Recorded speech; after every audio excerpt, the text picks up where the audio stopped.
How to fix TradingView app not working. Hi everyone, welcome to the channel.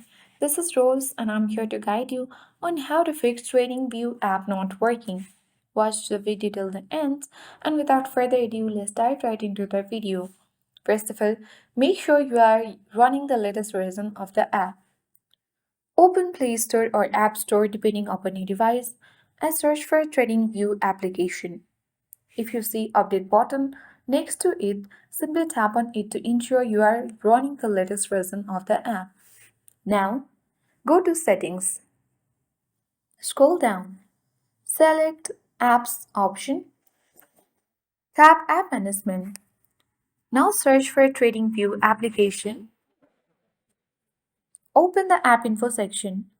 Tap storage uses and tap clear cache.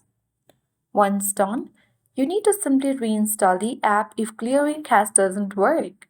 Tap and hold TradingView app, tap on install button, tap on install button again, and again open Play Store or App Store. Now tap enable or install button and then your issue of TradingView app not working will be fixed. That's it. I hope this guide was helpful. If it was, then do like, share, comments, and don't forget to subscribe. Thank you for watching and see you in the next video.